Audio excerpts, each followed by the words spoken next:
Isi tufike leo hii, na hapa tulipo ndio siku yetu ipo muhimu ya harusi. Fiti baby, Haikuwa rahisi tufike leo hii, na hapa tulipo ndio siku yetu ipo muhimu fiti ya harusi. Sasa nyumba moja, mwili mmoja. Karibuni sana mpendo mtazamaji, tunakushukuru wale ambao mmetupigia simu katikati ya wiki, hata kipindi ilipokuwa inaendelea juzi, kipindi cha uaminifu katika ndoa. Na kipindi hii tunapoingia ni sehemu ya pili ya wajane na singles ambao tulianza last week, tena tunaendelea. Nafikiri dada wetu Agatha hako hapa, nami niko hapa kwa ajili yayo. Tunaomba Mungu akatutumie katika kipindi hiki, Mungu aonekane tusionekane. Kwa hivyo ninapenda dada wetu uweze kuomba, alafu tuanze kipindi. Asante sana. Kabla sijaomba, ningewakaribisha katika kipindi hiki. Tutakapoendelea tutaongea mengi. Hebu na tuombe. Baba na Mungu wetu, tunainua jina lako kwa sababu ya upendo wako wa kila siku. Tunapoanza kipindi hiki, Mungu wetu, tunakualika ili yale yote ambayo utakayoongea yatoke kwako. Utupe hekima itokayo juu mbinguni na jawabu ambayo inatosha watu yako. Katika jina la Yesu aliye mwombezi wetu. Amen. Nafikiri tunapoanza tutaanza na fungu moja ambalo liko katika kitabu cha Wakorintho wa kwanza 7:8. Inasema, lakini nawaambia wale wasiooa bado na wajane ni heri wakae kama mimi nilivyo. Lakini ikiwa hawawezi kujizuia na waoe. Maana ni afadhali kuoa kuliko kuaga tamaa. Nafikiri last week tulikuwa tunaongea, tukasema ni vizuri kama mjane ambaye amefika umri mkubwa ni heri akae. Na tunaona kweli katika fundisho na sauli la mtumishi wa Mungu Paulo anajaribu kusauli, wakati ambao tumefika imekuwa wakati mgumu. Asui watu wasioe, lakini kama ni vizuri kama mjane ule ambaye amefikia umri ambaye anaona kwamba ako na watoto, maybe ako na watoto wakubwa wamemaliza shule, akienda kuingia katika ndoa nyingine, ninaamini ya kwamba italeta aibu hata wale watoto, ule mzaa atawaita nini, watoto watakaa nini. Kwa hivyo hapo ndio tulikuwa tumewaachia. Na tunapoendelea tutaangalia jinsi wale wajane wanaopitia changamoto baada ya waume wao kufariki. Kwa hivyo dada wetu, nafikiri umesika hiyo mita mahali nimeenda, sijui ukianzia hapo itakuwa namna gani.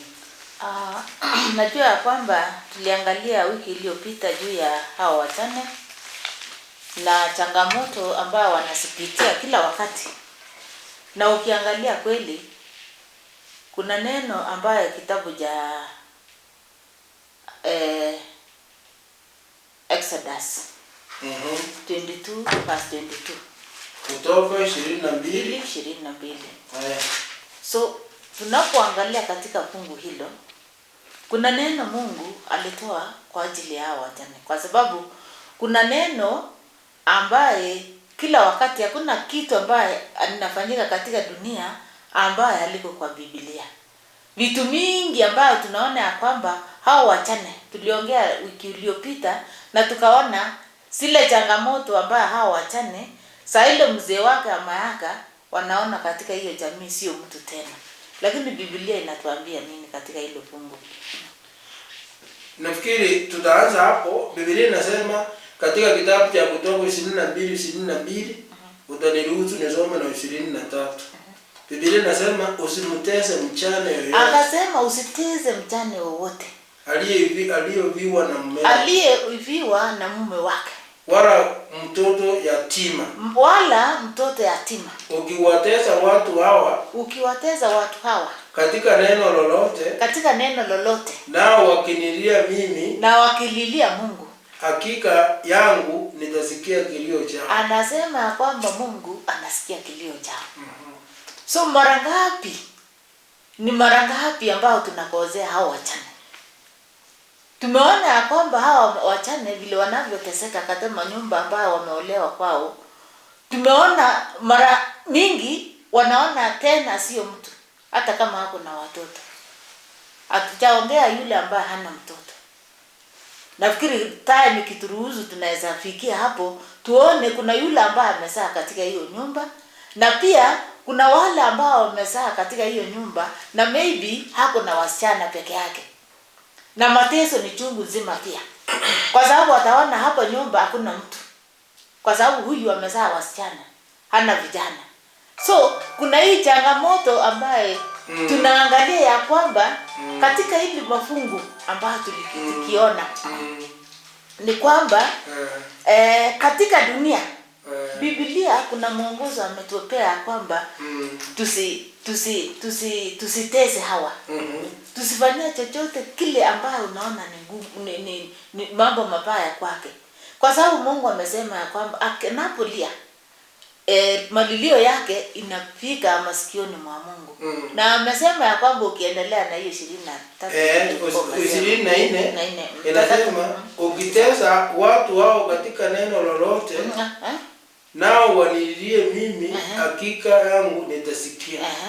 Mstari 24, na hasira yangu itawaka moto. Na hasira ya Mungu itawaka moto. Niliposoma katika ile fungu, nikaona ya kwamba hao watu ni wa dhamana katika jamii. Nami nitawaua nyinyi kwa upanga. Akasema yeyote yule ambaye atainua mkono yake kwa huyu mchane ataua kwa upanga. Na wake wenu watakuwa wachane. Na hata wake wenu ambao mko nazo watakuwa wachane. Na watoto wenu watakuwa pia mayatima. Hiyo sio kitu rahisi.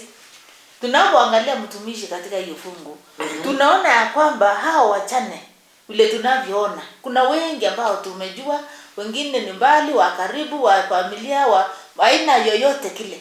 Hakuna yule ambaye hapiti changamoto. Kuna mwingine alikuja akang'olewa nyumba yake. Akaambia ama kwa sababu wewe hukuzaa vijana. Sasa hao wasichana yako hakuna kitu wataurithi hapa hivi. Akahamisha hiyo mama, akaambia nenda sako. Na wakati mzee alipokuwa alikuwa na wasichana. Na wako wasema chochote. Kwa sababu sasa hiyo ni kuenda kinyume cha mapenzi ya Mungu. Kitu ambacho tutaongea kwa hawa tumesema ya kwamba jicho la Mungu liko katika mkononi mwa hawa wachane. So nimesema ya kwamba kitu ambacho Biblia imesema ni yale ambao wanadamu wanapenda kutenda. Na tunajua hizi vitu ambavyo tunaambiwa na tunatenda tukienda kinyume cha Mungu ni dhambi. So tunaombea hawa tukisema ya kwamba hawa wanapopitia changamoto zao za maisha yao ya kawaida, kwa sababu mtu anapoiviwa na mumewe kuna ile kwanza kujiizi kukaa upweke. Alafu tena unakuja unaongezea mzigo mwingine. So afadhali awe na ile mzigo yake, ajipembeleze, ajiweke katika mahali popote vile, lakini mtu mkono wake asikuze mjane. Haya, kitu kingine ambaye nimeona ni kwamba hata watoto wale ambao wametawachwa yatima. Kuna wale ambao wanateza hao watoto kwa sababu zinaendamana. Kwa sababu haikuwa kupenda kwao. Na unajua kukufa, kila mtu anakufa. Na kila mtu anaweza pata changamoto kama hiyo. Nilikuwa nauliza mwingine nikasema kama huyu mchane angekuwa ni mtoto yako mwenye ulizaa, ungesikia namna gani? Tuseme msichana yako ameenda mahali ameolewa, alafu unasikia amefukuzwa, wewe utasikia namna gani?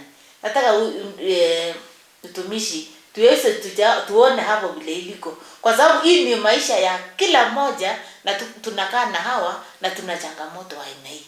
Nafikiri vile umesema si waume tu wanapenda kusumbua wale wachane. Hata na wale wale wanaitana semeji pia wanasumbua.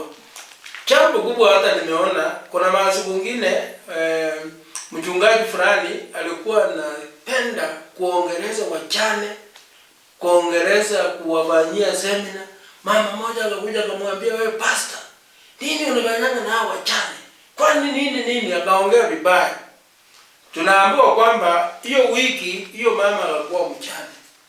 Mungu, kwa sababu hapa Biblia imesema kwamba mtawapiga na upanga na wake wenu watabaki wachane. Huyu mzee wake aliaga na huyu mama akakuwa mchane. Hata yeye kufika Sabato. Kwa hiyo jambo kubwa ni kwamba wewe mtu yeyote, tusiseme ni Rose wanatesa. Hata kama wewe ni mama huko kwa hiyo nyumba na utainua kinywa chako kutesa mchane, kutesa ile watoto. Mara mingi tumeambiwa kwamba hata kuna wale watoto yatima ambao wazazi wamekufa, mama amekufa, baba amekufa, mtu anasema wacha niende nichunga hao watoto. Hao watoto huyu mtu anaenda anawafanya kama wafanyikazi. Hiyo katika ile fungu ambayo tumeona dada wetu, hata hii fungu peke yake linatosha kuonya sisi ambao tunaishi. Kuwa mchane si upendo ya mtu. Na kuwa mchane, hakuna mtu hata kuwa mchane kama Yesu hatarudi haraka. Hata wengine wa mama wamekufa, mzee anabaki mchane mume. Watu hao wanateseka, hata hakuna mahali anakula. Afadhali hata mama basi abaki. Lakini mzee anapobaki ni kazi kubwa. Kwa hivyo watu wa Mungu, unaposikia neno mchane, si neno ambao Mungu aliumba liwe hivyo, lakini kwa sababu ya dhambi ndio unasikia wachane wakakuja, mayatima wakakuja, na hao watu wakakuja. Kwa hivyo unapochukua nafasi kumtesa mchane, kuna tuliambiwa siku nyingine wakati mzee mwingine alikuwa tu na basikili peke yake, alikuwa anabebanga naye makaa. Wakati alifariki, kitu cha kwanza hao ndugu ya mume kuchukua ni hiyo basikili. Wanasema sisi ndio tulipea pesa anunue basikili. Na ni uongo. Vitu kama hizo kweli utaenda wapi? Wewe umefika wapi? Hujafika mbinguni urudi. Kwa hivyo unaposikia mchane, hakika kweli waje mchane, Mungu atembea naye. Kama hutamuuliza uachane naye. Na kuna watu wengine ameona mchane amebaki mtumishi. Sasa anasema, si huyu mchana hako na samba, hako na gari, hako na ploti, hako na manyumba alikuwaje. Wacha nimdanganye ili nikule hiyo vitu. Wachana wengi wamedanganywa, waliwaachia vitu, sasa wanabaki kuomba. Na hiyo mtu anakuja anawaachana nao, maybe amemuongeza watoto, hakuna mahali utampeleka. Ndio maana Paulo hapa anasema ni heri wasiolewa. Kwa sababu nini unaolewa? Kama utakuwa kanisani, Biblia inasema kwamba kaa hivyo kama jinsi nilivyo. Unajua Paulo anapojilinganisha pia anajilinganisha na Kristo. Kwa hivyo mpendwa ambao unatusoma pale nje jinsi madam amesema mtumishi wa Mungu nimesauli ni kwamba hiyo point iweka kama kuna mchana nyumbani na umfanyie vizuri. Tulikuwa na mwingine alinipigia simu akasema, pastor, hata mimi nilipopaki walikuja wakang'oa mabati wakati kuondoka. Waling'oa mlango nikaendelea, lakini mwisho walipong'oa mabati ilibidi kweli niondoke kwa sababu nilijua kile kimebaki watakuja kutuua na watoto. Na huyo mama alipoondoka, sasa ni kuambie hata sina lugha ya ukwa. Huyo mama alibarikiwa mpaka wale wanamfuata. Hata yeye ndiye ana watoto wake wameenda ng'ambo, wengine Australia, na hao wanakuja kumtegemea. Na ule mama si mchoyo. Na hao kumbuka dhambi yao akaendelea kuwasaidia. Sijui nasema nini. Kitu ningetaka niongeze ni kwamba kwa wazee kuna mzee ambaye mama anapoaka anabaki na watoto. Na badala ya jamii kushughulikia huyu mzee, wanaona anasema sijui tuone vile atafanya. Kwa sababu anajua ya kwamba huyu mzee kazi ambaye anaposhughulika kupika, kufanya kazi yote ya nyumba kama mama, kama chochote kile. So kitu ambayo tuliona ni kwamba kuna mzee mmoja aliwachwa na bibi yake. Alipoachwa na bibi yake, sasa aliwajua mtoto mchanga. Imagine mtoto mchanga awachwe mzee. So alipoacha huyu mtoto mchanga, mpaka nikasema katika jamii nzima Hakuna mwenye aliona huruma kwa huyu mzee. Kwa sababu aliona, unaona mzee anapewa mtoto kwa mgongo kama mama. Anaenda anapeana maji, anapea ng'ombe maji. Anafanya kazi yoyote kila, anafua nguo. Alafu nikaona nikasema kweli dunia kimeharibika. Kwa sababu kama huwezi ona unahurumia huyu mzee, mtu katika jamii aseme wacha kwa sababu huyu mtoto ni mchanga, wacha niende nilishie wewe mpaka akue kubwa, itoshe hata ile yani mtu anaweza kuoga mwenyewe, kufuchifulia nguo na unarudishia yeye mtoto yake. Lakini huyo mzee aliteseka. Tunaona ya kwamba hao watu tunaposema juu ya mama, hata wazee ambao wanawachwa na bibi zao pia wanateseka. Na kuna jamii. Tunaenda wapi kama watu wa Mungu? Kwa sababu hii maneno yote ambayo tunapoangalia katika Biblia, tunajua ya kwamba siku moja tutaulizwa haya maneno. Na vile tutakapoulizwa, sijui tutaambia nini Mungu wetu. Kwa sababu Mungu ametupea mawaidha yake. Amesema usiwateze. Fanyia kizuri kile kinawezekana. Alafu tena kitu ambayo ningetaka niseme ya kwamba kama mama, nimesema mama lazima uwe na discipline wa hali ya juu. Kwa sababu saa ile umewachwa na mzee, usikue mtu ya kutangatanga. Unapotangatanga pia hata watoto wako hata kuamini. Na hata watoto wako hata kuwa na kitu ambayo watasema mama yetu alitufundisha kitu kizuri. Kuna wale ambao tumeona na nimeona wengi. Hata nikitaka kama ingewezekana nikitaja kwa sababu siwezi taja majina.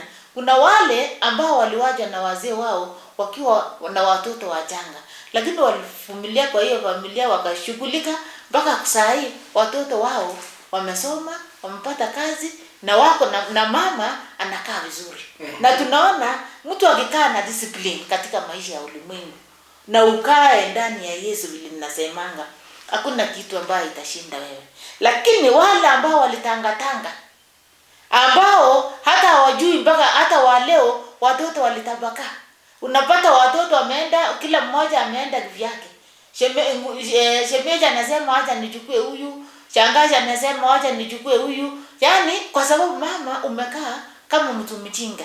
Watoto wako ni watoto wako. Umesema kwa ile watoto wanapolelewa katika mahali moja watajuana na watakaa vizuri. Sio ile ya kutembea tembea.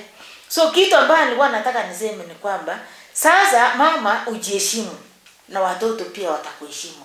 Kwa sababu hii hali ambayo tunaonanga, kuna wale ambao waheshimiwi na watoto. Mpaka hata watoto wanasema kama ingewezekana hata baba angebaki na huyu mama angeenda. So unaona sasa hapo kuna changamoto. Kwa sababu kama watu yako wamekukataa, kuna kitu ambacho ameona. So kitu ambacho ninalilia ni kwamba tuwe discipline, tukae katika ndani ya Yesu, tuwe na watu wa heshima, ili tunapohitaji yeye heshima inakuja automatic, kwa sababu hata wewe umeanza kuwa na heshima na watoto wako na majirani na kila mmoja. Na in fact vile dada wetu anasema kama wewe ni mchana, unapopata hizo changamoto za masemeji na watu wengine, wewe vumilia. Kuliko hata uende kuolewa, tafuta vile unaweza kukaa, kwa sababu kuolewa ni sawa. Na watu wengine kweli wamepata hizo ndoa mpya na wamefaulu. Na wengine wameingia katika hizo ndoa mpya na wameteseka sana, na watoto ambao walienda nao pia wanateseka. Kwa hivyo kila ambao tunataka kusauli kama watumishi wa Mungu, kama kanisa au wachana wao kanisa, tambua ile wachana wao kanisa. Ili kanisa imechukua sehemu. Huyu mchana hapoona kanisa iko mbali, kanisa ingine kiende banya masisi ya mzee giza malisa hawatakanyaga huko. Hao masemeji pengine kama huyu mama alikuwa amenunua shamba, amepelekwa mahali amenunua shamba yuko nyumbani, wakienda masisi wanasika na kurudi. Kila ambao nataka nisema ni kwamba kuna mengi ambao tunaweza kujifundisha katika hali ya ujana. Na ujana si kitu permanent. Kwa sababu hata yule mjana anaopaki, kuna wajana walipaki, walikaa tena wakawaja watoto.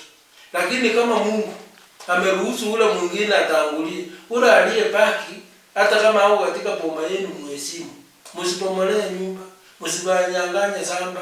Juzi nilikuwa naangalia katika kipindi katika TV ya ilikuwa Nation TV. Walikuwa wanasema huko Masaini kama mume akikufa na mama kupata vijana ana sehemu katika hiyo jamii. Sasa si mtoto ni mtoto. Watoto wangapi wasichana wamejengea, wamefanya vitu mingi, wanaenda ng'amba, anafanya vitu ya ajabu. Watoto wengine anaweza kuja hata anasaidia community, anajenga shule, anakuja anajengea hospitali, anajenga na ni msichana. Kwa hivyo inaona tuonoe tana ile ya kusema kwamba hao ni watoto wasichana. Watoto wote ni wa Mungu. Ndio unapata watu wengi wanahangaika hata paka anaenda kwenda nje ya ndoa kwa sababu hajapata wa vijana. Nani alikuambia vijana peke yake ndio wanaliti familia? Watoto ni watoto. Kwa hiyo kuna familia zile ambazo zimetambua kwamba mchane ambaye amebaki huyu ndio yetu tunamchunga. Na kuna mahali nyingine wajana wanabaki wanakuwa pira ya hiyo poma. Lakini kama wala hamjajua kwamba hata sasa hivi wamama wengi tunapoona hata katika nchi ya Kenya katika idara ya mahakama kwa mama wanatoka juu, jaji mkuu mama, wa msaidizi mama, huyu ambaye anasimamia kuna amani ni mama, au watu wako. Kwa nini tunapoingia katika hali ya hakuna watoto wasichana, hakuna watoto wanaume?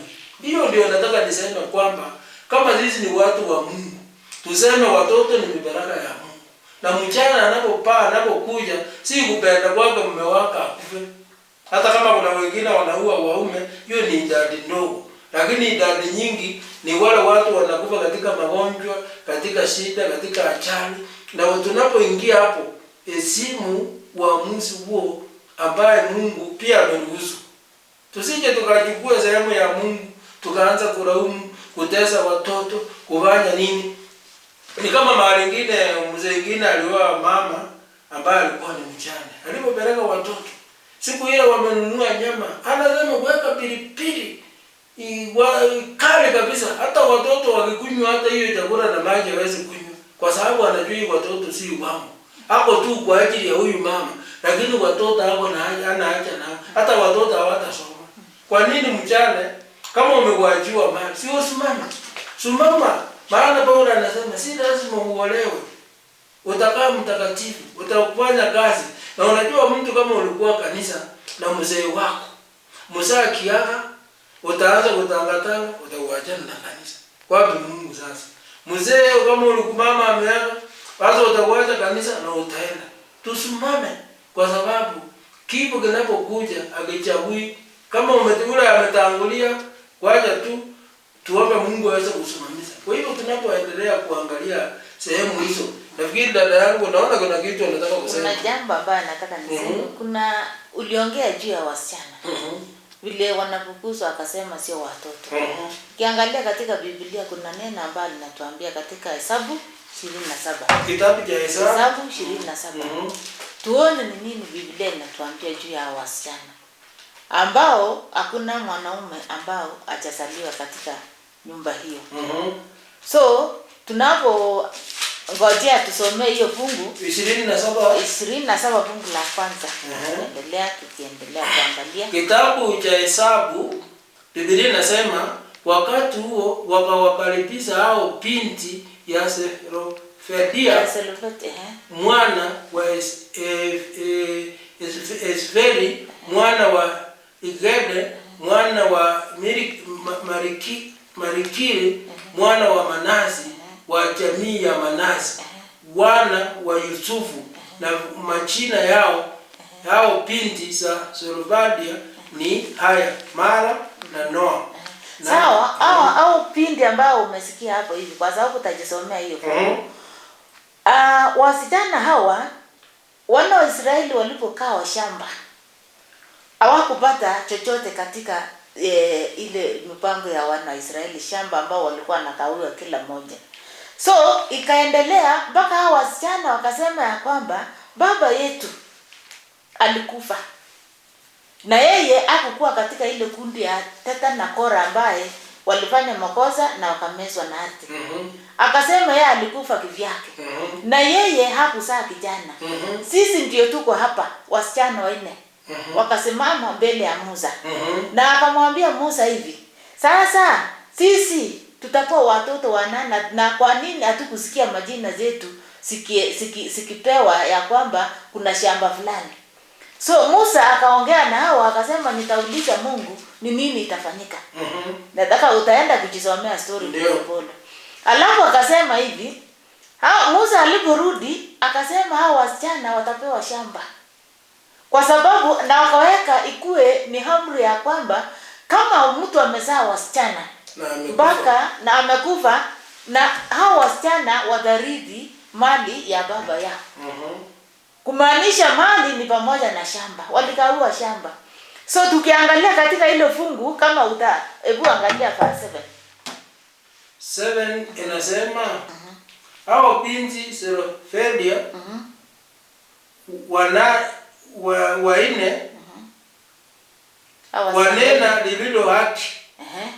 Kweli utawapa miliki ya urithi pamoja na ndugu zao za baba yao. Na utawapa urithi wao baba yao. Urithi wa baba yao. Urithi ya baba yao lazima upe hao wasichana. Kwa sababu hakuna, alisema kama mtu hajazaa wanaona yule kama wa ndugu yake atarithi mali.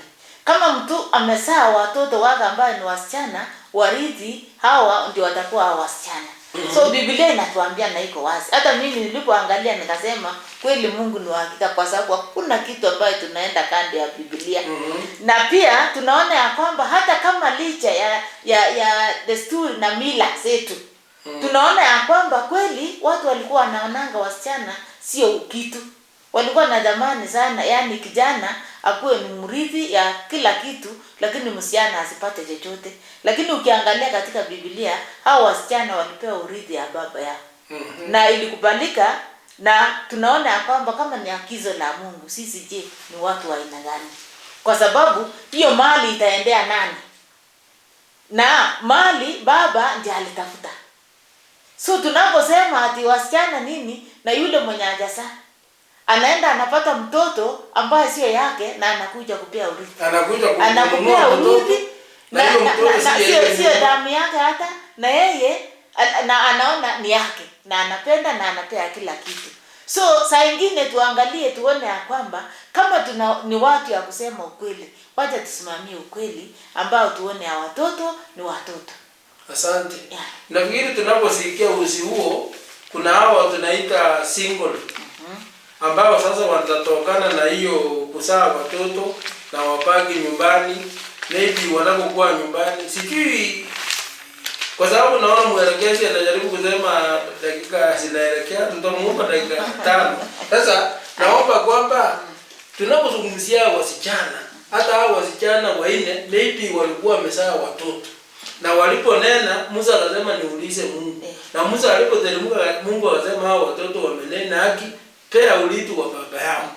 Na hao ambao tunaita single wamezaa watoto nyumbani, sijui unasema nini kwao because wako. Kitu nataka niseme juu ya singles ni kwamba hawa ni wanadamu kama wale wengine. Kitu ya kwanza ni hiyo. Kitu ya pili, kuitwa single ni mtu hajaolewa. Kama mtu hajaolewa na ako na watoto yako single. Kwa sababu single parent yenye ako na watoto yake, analea watoto yake lakini hajaolewa. Na hii tunaipata katika jamii. Kuna wakati nilikuwa naongea mahali juu ya hao watu ambao wanaitwa single. Unajua watu wengi wanadharau vile wanadharau wachane. Kwa sababu wanaona, hata wanasema hakuna kitu ya kusema. Hakuna kitu ambayo hawa wanaweza sema mbele ya watu. Lakini ujue ya kwamba hawa ni watu wa Mungu. Bora mtu amejitolea kwa Mungu. Na kwa sababu hawa vile walijipata wakiwa single, ni kwamba maybe una wale ambao walidanganya. Ni kama wataoa lakini walijipata kama wako na mtoto lakini waliwacha. Wengine walinajisiwa. Mwingine alinajisi na kuachwa. Mwingine yani unajipata, na nilikuwa nasema nilipo tengeneza hii mafundisho ya single, nikaona ya kwamba hawa pia wanapitia changamoto ambayo sio hapa. Kwa sababu kwao wanatezeka. Mwingine anamwambia hona huyu hakuolewa, anaambia vitu ambaye hata haieleweki ni nini. Kitu nilikuwa nataka niseme ni kwamba jipe moyo, kwa sababu hii maneno ya Mungu linatia moyo kila moja. Kwa sababu naona wale ambao wako wanandoa wako na changamoto. Yule ambaye amejua na mzee ako na changamoto. Pia wewe single uko na changamoto. Ana changamoto madaido. So changamoto iko kila mahali. Ndiyo. Na kama iko namna hiyo, tunaona ya kwamba mtu wa kukimbilia ni Mungu ambaye atatuhifadhi na tuwe na amani ni Mungu peke yake.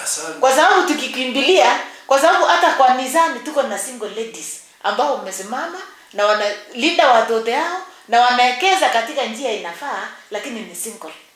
Na tunasema ya kwamba heko kwenu, kwa sababu vile mmejua Mungu, tunasema ni heko kwenu. Lakini kuna wale ambao wanaona wewe hai, wako duni, wako chini, wanaona hata hawastahili kwa jamii kwa sababu ya maneno ambao wanatupiwa sio hapa. Lakini nimesema ya kwamba mtoto ni mtoto. Hakuna mtoto ambaye imeandikwa zaidi anatembea umeandikwa kwa jina amesema huyu mtoto ni wa single. Sasa ile watoto wako shule wote wako. Sasa ile watoto wako kwa kazi wote wako. Sasa ile watoto wako kanisani wote wako. So kitu ambaye ningetaka niseme kwa huyu single. Na kuna parani mwingine ambaye nimesema hapo ya kwamba kuna mwenye mzazi ambaye ameseparate na bibi wake. Kila mtu anakaa kivyake. Pia kuna changamoto. Kwa sababu hawa unaona changamoto ya kila mtu iko. Lakini kitu ambayo itasuluhisha yote. Hawa separated. Kama ungesikia sauti hii. Kuna chance kwako kwa sababu mzee wako bado hapo hai. Na kuna maongeo yenye mnaweza ongea. Licha kuna mtu aliongea tu akasema ya kwamba ile ambaye haiwezekani ni yule mtu anaweza taka kuua mwingine. Akisema ya kwamba anataka kuua. Hiyo sasa mimi naona iko yes. Kwa sababu unaweza separate na ukae kila mtu kivyako, lakini ile ya maneno hakuna mahali utaenda. Kwa sababu gani? Mzee ni yule, mtoto wako hapa, anasema baba yangu yuko wapi, naambia baba yako wako mahali fulani. Sasa ile mtoto atafutua baba yake, ataenda na wewe utaona haya hata kama kuna wale wengi. Kwa sababu niko na wengi wa hawa separated families. Niko na hao wengi sana. Ambao niliona saa ile mama anapokalia mtoto, kuna wale ambao wakienda na watoto wanakalia mpaka anaona baba ni adui sana. Lakini kuna moja watoto walijitokezea saa ile wamekuwa wakubwa. Akaambia mama tunataka baba yetu. Sasa mama akamwambia unajua huyu baba hakushughulika kwa maisha yenu, lakini mtoto akamwambia lakini alitusaa. So unaona hii maneno unapofanya kama mama, maybe hatujui nani alikuwa mbaya, lakini kitu ambayo mimi najua mtoto akiwa katikati, tunajua kwamba hii ndoa itawezekana hata kama hamtakaa pamoja. Watoto itakuwa yenu milele. Kwa sababu bado mko hai na kila mtu anaona mzazi wake wakiwa hai. So kitu ambayo nilikuwa nataka niseme ni kwamba kwa sababu ya masaa tukipata chance zingine tunaweza kuja kuelaborate kuwe mzuri, tujue ya kwamba na kama kuna swali ama ambaye unataka kuuliza unaweza andika ama uweze pigia mchungaji ili tuweze kutatua. Nafikiri asante. Lakini tunapomaliza nataka kusema hivi. Kama kuna single nyumbani kwako kama mzee bado uko hai, hebu tengeneza hii maneno. Usije ukaaga uwaje watoto wako wakihangaika. Hao watoto wote ni wako. Tena nataka kutoa sauli kwa wale single. Wao unaona huko nyumbani hujapata mahali ambao unaenda, maybe huko na watoto moja. Ile yule mtu aliyokudanganya anaendelea kukupea watoto na unaendelea kuongeza watoto, na hapo ndio shida inakuja. Maybe kama ulikuwa vile mama ulitemsema ikakuwa bahati mbaya mtu akuwa na mtoto wawili, lakini unapata single anapata watoto mpaka anapita hata ile vijana ile nyuma. Hiyo lazima tuwe na hekima. Ujue ya kwamba kweli mimi ni single, lazima nijiheshimu. Ukijiheshimu hata zambo utapewa nyumbani. Nimeona hata watoto wengi unapata sijui wanaitwa kwa ikale injini wanaitwa namna hiyo.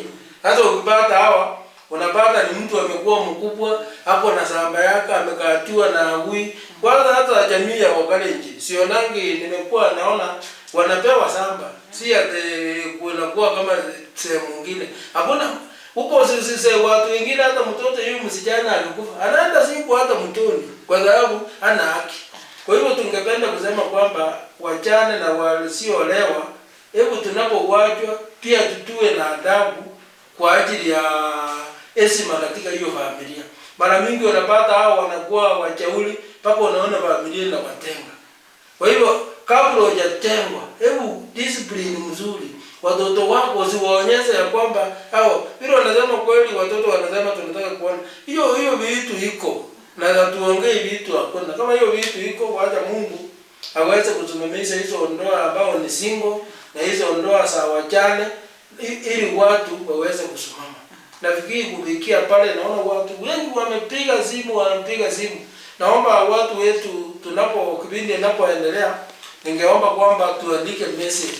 Wale ambao wameandika message mnauliza maswali, naamini ya kwamba tutawajibu maswali yenu kupitia simu, na pia wengine naona maswali ni ngumu, tutawapigia tunaongea.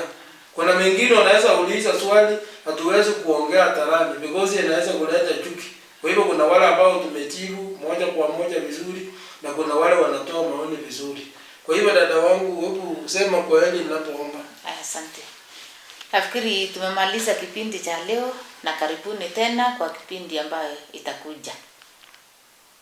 Asante. Mungu awabariki. Hebu na tuombe. Baba wetu, Mungu wa milele, tunakushukuru, tunakuinua, tunakuenzi maana wewe ni Mungu wa milele. Umetupa nafasi tuzungumzie mambo magumu ambayo ni wachane na pia wale ambao ni single za wachaolewa. Tumezungumzia kama binadamu. Lakini kila ambao hatujafikia ama kuna sauli ambao tulitoa kufikia kiwango chako, tunaomba Mungu aweke vizuri, maana wiki lijalo ukitujalia tutaendelea kusema. Wale ambao wana maoni pia uwabariki, watutumie maoni zao ili kipindi hiki kiweze kuboreshwa kifikie wengi.